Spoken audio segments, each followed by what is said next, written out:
Bonjour, je suis Hervé Diakiese, porte-parole des Congolais debout, votre porte-parole. Nous avons été associés à une importante activité rassemblant toutes les forces vives de la société civile et des mouvements citoyens qui s'est tenue du 15 au 17 août 2017 en France, à Chantilly et à Paris. Au cours de ces séminaires, de cette rencontre, notre délégation était composée des syndicats Dokolo, d'Héritier et Cédric Mala, ainsi que de moi-même, afin de vous représenter lors de ces assises. À l'ordre du jour, il fallait réfléchir au sens à donner à l'appel des évêques. Le pays va mal, debout congolais, décembre 2017 approche, sur la situation qui prévaut dans notre pays et que vous n'ignorez pas. Nos réflexions ont porté sur divers constats. Le premier, c'est que jusqu'au 19 décembre 2016, le peuple a constaté la volonté manifeste et délibérée de Joseph Kabila ainsi que de tous ceux qui les soutiennent de ne pas organiser les élections et donc de ne pas organiser l'alternance démocratique qui est une obligation constitutionnelle et notre droit à nous en tant que peuple libre.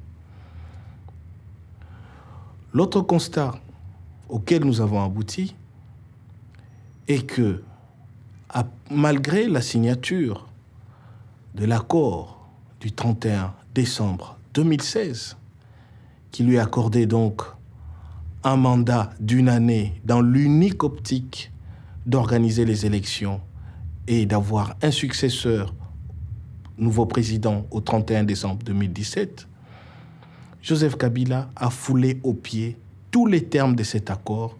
Il n'en a tenu aucune compte et il a agi à sa guise comme si le Congo était son bien personnel.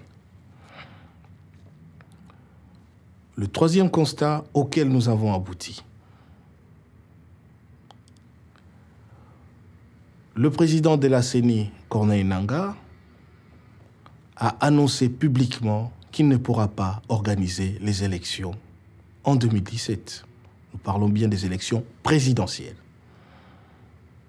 Joseph Kabila a dit lui-même qu'il n'a jamais promis qu'il devrait organiser les élections en 2017. Donc, la volonté manifeste de Joseph Kabila et de tous ceux qui sont à sa solde est de demeurer au pouvoir par défi, en violation manifeste de la Constitution et dans une intention délibérée de se pérenniser en dehors de toute volonté populaire.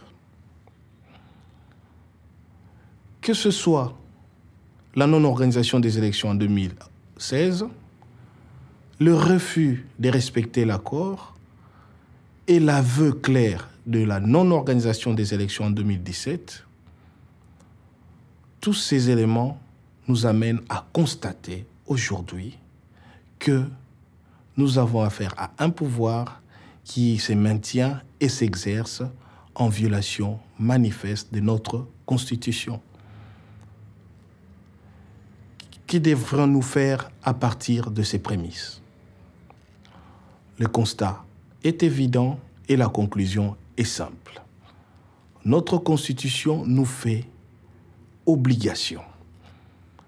Elle précise même que c'est un devoir sacré pour tout Congolais de faire échec à tout individu qui prend le pouvoir par la force ou l'exerce en violation des dispositions de la Constitution. Raison pour laquelle nous avons abouti au constat qu'il fallait mettre en œuvre l'article 64 parce que c'est notre obligation et c'est notre devoir sacré. Nous avons donc produit un manifeste avec toutes les forces vives, tous les participants et au cours d'une cérémonie solennelle, publique, nous avons pu apposer notre signature à ces manifestes afin d'adhérer et nous vous invitons à y adhérer tous massivement. Ces manifestes nous demandent de nous imprégner du contenu de l'appel des évêques, de transmettre les messages du sursaut à tout Congolais afin que chacun de nous participe et prenne part activement à toutes les manifestations qui vont aboutir à l'instauration d'un ordre démocratique et l'alternance dans notre pays.